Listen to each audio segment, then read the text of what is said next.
నేను అందరికీ చెప్పేది ఒకటేనండి. ఇప్పుడు లోకేష్ గారు కనబడట్లేదు, పవన్ కళ్యాణ్ గారు కనబడట్లేదు అంటే అది వాళ్ళ మధ్యలో మాట్లాడుకున్న ఒక పద్ధతి కావచ్చు. రెండోది ముందు రోజు అటు ఇటు పవన్ కళ్యాణ్ గారి బర్త్డే వచ్చింది. ఆ టైంలో ఎవరైనా అభిమానులు హ్యాపీ బర్త్డే సార్, కేక్ పట్టుకొచ్చినాము సార్, అది సార్ ఇది సార్ అన్నప్పుడు వాళ్ళని చూస్తూ వాళ్ళ మీద అరవలేరు, వద్దని వాదించలేరు, అది వరద నీరు. ఆ టైంలో ఎవరిని అభిప్రీతం చేయలేరు. ఎవరి బాధలో వాళ్ళు ఉన్నప్పుడు తన సంతోషాన్ని కోసం ఎవరో చెప్తే ఒక చిన్న నవ్వును కూడా ఇవ్వకూడదు.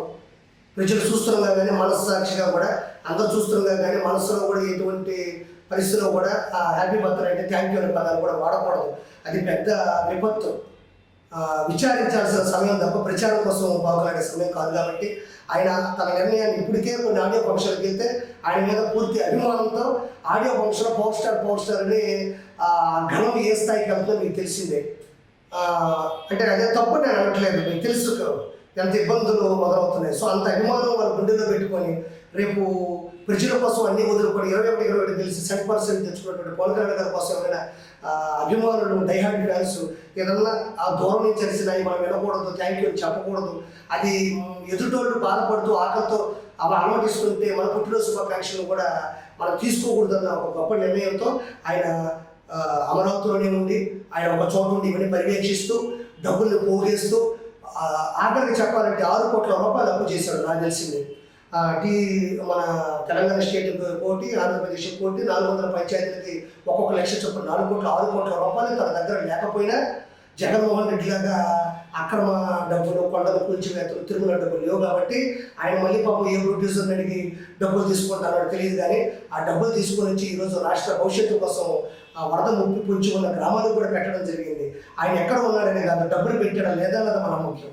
ఇప్పుడు 2వ పాయింట్, లోకేష్ బాబు గారు కూడా ఆయన పూర్తి కెమెరాలు, డ్రోన్లు అన్ని పర్యవేక్షిస్తూ ప్రతి ఒక్క దాన్ని ముందుకు తీసుకెళ్ళిపోయాడు. ఇక్కడ ఆలోచించాల్సింది 74 సంవత్సరాలు ఉన్న వ్యక్తి అక్కడ నీటిలో ఉన్నప్పుడు వాళ్ళ అబ్బాయిని పవన్ కళ్యాణ్ గారిని పిలిపించాల్సిన అవసరం ఉంటే పిలిపిస్తాడు, వాళ్ళకి రావాల్సిన అవసరం వస్తే వస్తారు.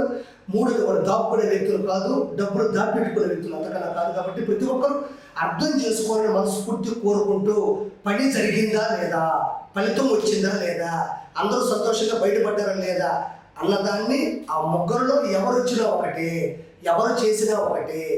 వాళ్ళ పర్సనల్గా కొన్ని విషయాల్లో ఆగవలసి ఆగారు తప్ప అక్కడికి వచ్చేసి పాప ప్రజల్ని వదిలేసాల్సిన అవసరం వాళ్ళకి లేదు. వదిలేసే వ్యక్తులు కాదు. కాబట్టి అవన్నీ చూసిన వాళ్ళు కాబట్టి ఈరోజు 164 సీట్లతో భారీ మెజారిటీతో ఈరోజు టీడీపీ కూటమి గెలిపించింది.